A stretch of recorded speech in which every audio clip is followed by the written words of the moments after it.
Hello and welcome to the Supercast. I'm your host, Superintendent Anthony Godfrey. It is a mobile exhibit which features educational, inspiring, and informative traveling displays highlighting local and national Black history.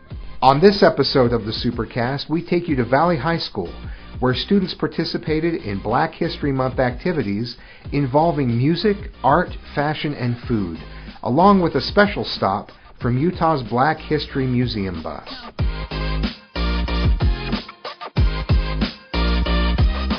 Hello! My name is Liz Lampson, and I'm the director of the Utah Black History Museum, which is a mobile pop-up museum, as you can see.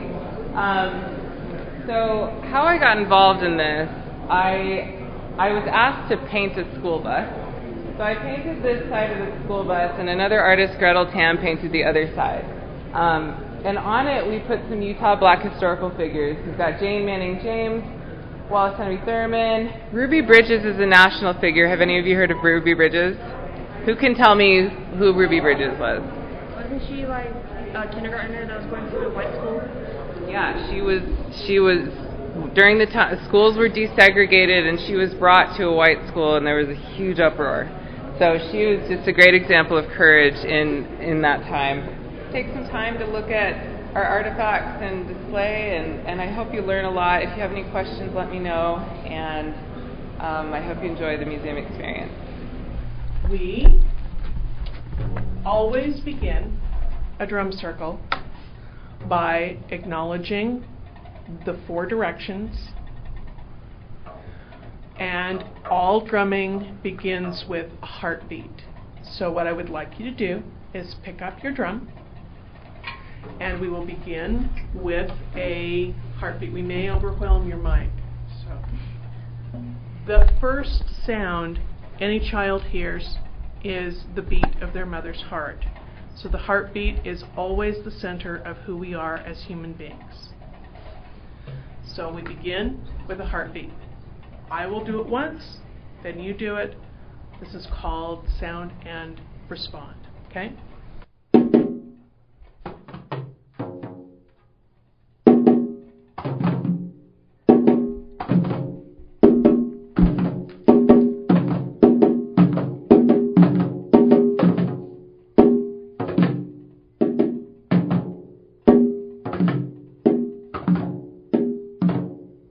We're here at Valley High School with Tiffany Rasmussen, who has organized all of today's activities. Tiffany, thanks for taking some time to talk with us on a busy day. Yeah. Now, first of all, this is one of the activities that is done on a Friday at Valley High School. Mm-hmm. Valley meets Monday through Thursday, and there are all-day activities on Fridays so students can earn credit doing that. Right. Tell us a little bit about how that works and how that's been set up for today. Okay, so we put together some packets, and then the packets tend to go with the activities that we're doing. So if we're going on a field trip, in this case the field trip came to us. Since it is February and it is Black History, I decided to do it on Black History, and there is this new bus that is the Utah Black History Museum, and so I wanted to focus more on Black joy, because oftentimes we use history or Black History Month to talk about slavery and to talk about like civil rights, and I wanted to focus more on the joy. So while they are getting the history aspect, and especially Utah Black history aspect with the museum, I invited some friends from the community that I know to come in and talk to them about what they do, right? So I have some musicians here, so they're talking about Black culture's influence on music. And then I have some people here with fashion, and they're talking about Black culture's influence on fashion. I have a friend of mine who has a PhD in therapy and counseling. He's talking about Black wellness, because that's actually the theme for this year for Black History, because they have themes every year, and it's Black wellness. And so he's here talking about that. Then I have some friends here that do hair, and so they're talking about hairstyles and everything. And then bakers, like just a lot of different people from the community that came in to talk about the Black community here in Utah. Tell me about do you have is it all students from Valley that are here today? Yes, all students from Valley currently, and I actually invited a couple friends that actually graduated and who were really excited. One is doing the videography for us. She's now at the U. My student that I had before, who's now at Slick, and I'm like, you had to be here. You got to come see it. So what are some of the things that you hope students come away with after going through this experience? That they have options. They have choices. This is just one stepping stone, and they have lots of options in life, and that Utah is growing and it's becoming more diverse, and I want them to be able to see themselves within the community. So that's why you've invited some of your friends here with various businesses and various contributions in Utah to talk with students so that students can kind of catch a vision for things that they could accomplish. Mm-hmm. Yes, exactly. So Chance already spoke with the students, and he owns a bakery, and he was talking about how he was adopted and he was raised in Provo, and he was like one of 5 black kids at the school, and he felt alone, and he went on a mission, and then he came out with being gay and just didn't know where he was going to go in life, and things tend to work out. He had some people open up arms, he said, especially in the Polynesian community, and found his partner, and now he owns a bakery, and they're very popular and doing successful. So I know that there are students that we have now that can relate to that. Great.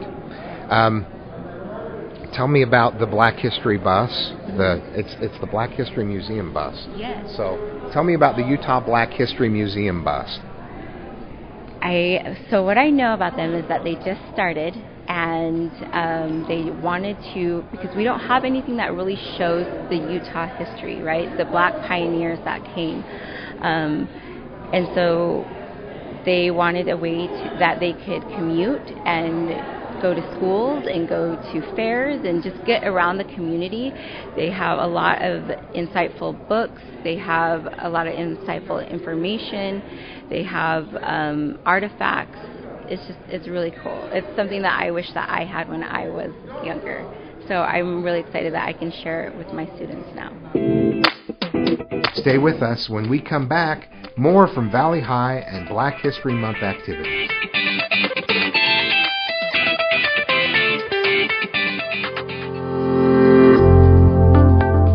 Hello, I'm Tracy Miller, President of the Jordan School District Board of Education. There are 7 members on the Board of Education, 1 in each voting district. We are committed to listening and serving our constituents as we work together to provide the best possible learning environment for the students we serve. As members of the Jordan Board of Education, we believe it is our duty and responsibility to increase student achievement, provide parents with the choices they deserve and desire, recognize and reward quality in educators, empower school leaders through policy governance and professional development, and communicate with the public, legislators, business leaders, cities, and parents. We invite you to get to know the board member who represents you in your voting district. And please join us at our monthly board meeting held on the 4th Tuesday of every month, or listen from the comfort of your home on our live stream. For more information and to find your board member, visit jordandistrict.org. With parent and community input and support, we will continue our work to give students every opportunity to succeed in Jordan District schools and beyond. Thank you for your support.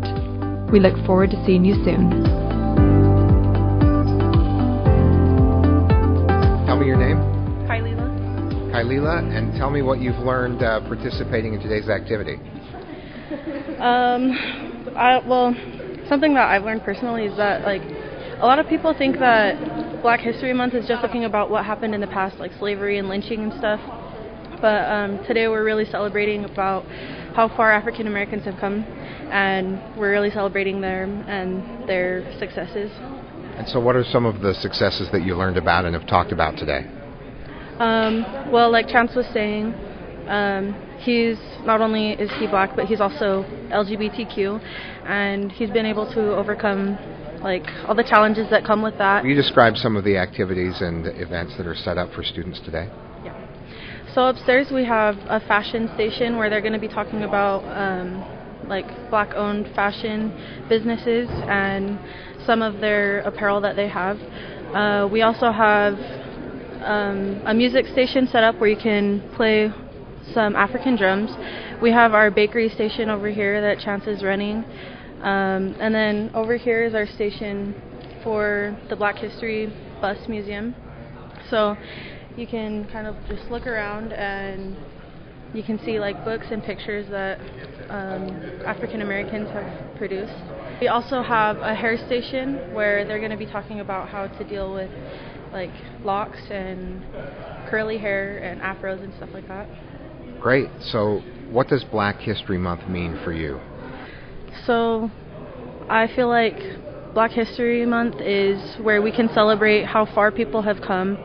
And it's not only about like African Americans specifically, but also about like America. And we were really built off of the backs of slaves. So for us to be able to, as colored people, for us to be able to come this far and have our own independence it's an amazing thing. Yeah. Thank you very much. It's nice meeting you. Nice to meet you. We're here with Liz Lamson talking about the Utah Black History Museum bus. Tell us about your involvement and how the bus came to be. Yeah. The Utah Black History Museum is unique in that we are a mobile pop-up experience. I got involved when I was asked by Lex Scott, who was the former leader of Utah's chapter of Black Lives Matter, if I would be interested in painting a school bus and transforming it into a mobile museum to highlight Utah's Black history. And I agreed to this, so I painted a mural on one side of this giant school bus. And we're looking at it right now. It looks absolutely beautiful. Tell me about everyone that's featured on there. There are a few names I did not know. Yeah, we have a buffalo soldier, a black cowboy, Jane Manning James. She was one of the first black women, if not the first black woman, to move to the state of Utah. She was, she served the family of Joseph Smith, who founded the Latter-day Saint Church that was very influential in the development of the state's culture and community. And then we have Wallace Henry Thurman, also from Utah. He became a Harlem Renaissance writer moving to New York. He wrote a book called The Blacker the Berry that is, and several and other literature that is notable and definitely worth checking out. Next to him, there's a national figure, Ruby Bridges, who many will learn about in school. She was a young black girl who was integrated into what was an all-white school. So during the time of desegregation, she was escorted into a white school with crowds of people yelling and screaming and in opposition to the idea of schools being integrated and races intermingling in the school environment. So our school bus is sort of representative of that concept of carrying black people and in our case black history and black educational experiences to areas where there may not be much of a black presence. And in the state of Utah, I think less than 2% of the population is African American. And so there are communities and areas in Utah, especially rural areas when you get further away from the urban center, where there are no black people. Right. Or you'll meet, or there are people who have never met a black person. Tell me about some of the other people that you featured on the bus. Yes. So my great uncle, I flipped him on there. His name is Alex Boudreau, and he was a Tuskegee Airman. There were very few African Americans in World War I or World War II who had the privilege, I suppose, of being a pilot, of receiving the training to actually fly planes. And so he was, if I'm remembering correctly, the first black air traffic controller. Wow. And So he associated with this group of black pilots who were just totally unique in that time of war. He may be your relative, but he's obviously very worthy of being included on the side of the bus. Yeah, he's definitely an important figure in my family. You could say he's a hero in my ancestry. Now you have a musician next to him. Yes. So something that we really wanted to highlight with our museum and with the bus is examples of black excellence. As your teacher Tiffany mentioned, there are a lot of sad and difficult things to process when you learn about black history. But we also want to emphasize black joy and black accomplishments and black excellence. So Joe McQueen is a great example of black excellence. He was an incredible jazz musician, saxophone player from Utah, and he passed away just a few years ago, but he left a great impact on the jazz scene here. Utahns love jazz music. Yeah, they do. And like swing music, and it's a form of music culturally that has roots with African Americans, and also going into Europe. There's a long history of jazz, but I'm a big music fan, and you're right. There are some great jazz groups that come through here, and I'm always surprised that they make it this far. Right. I mean, jazz as a musical genre is awesome. And you have a ballet dancer as the featured as well. She's actually a personal friend of mine, Caitlin really? Addison. She actually helped me paint a little bit on the bus, and she is the very first principal ballerina with Ballet West who is black. And to be a principal ballerina or principal dancer with a ballet company, that is the highest level in the world of ballet. So you have like soloists and first soloists and demi soloists, and then you have the principals. So she's just a great example of black excellence in our community. And I actually know her personally because I work for Ballet West as well. I play the string bass in the Ballet West Orchestra. Oh, great. And that's how we became friends.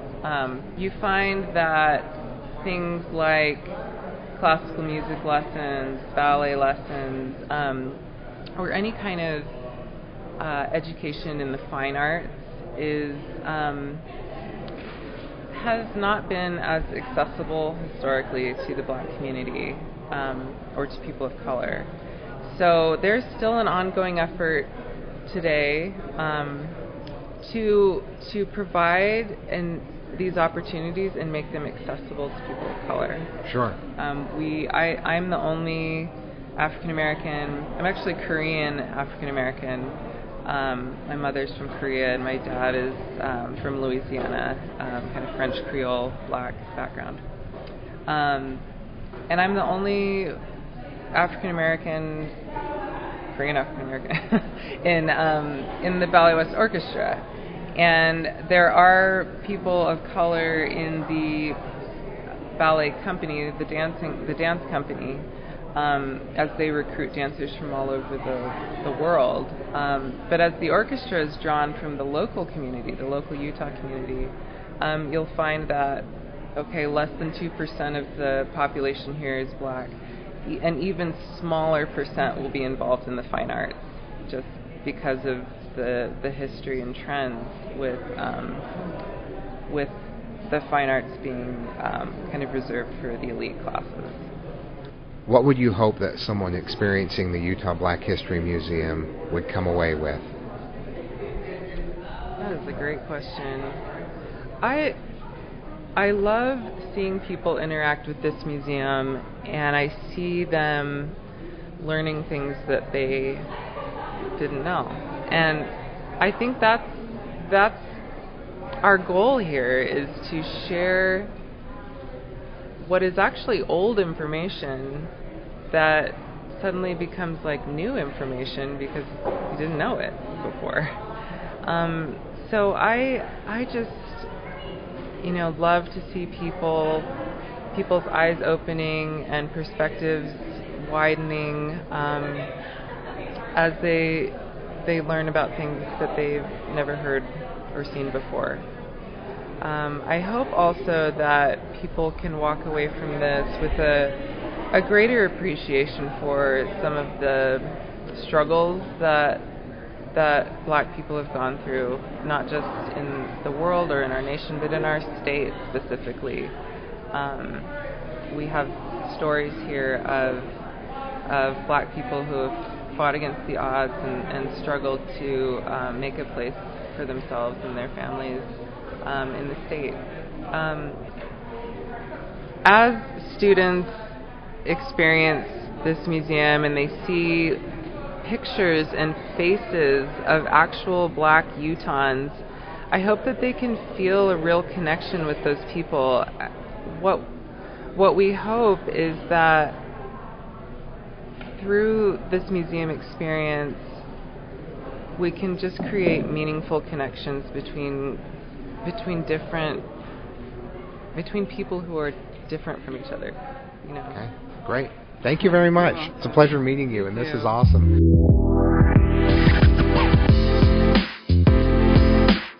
Thanks for joining us on another episode of the Supercast. Remember, education is the most important thing you'll do today. We'll see you out there.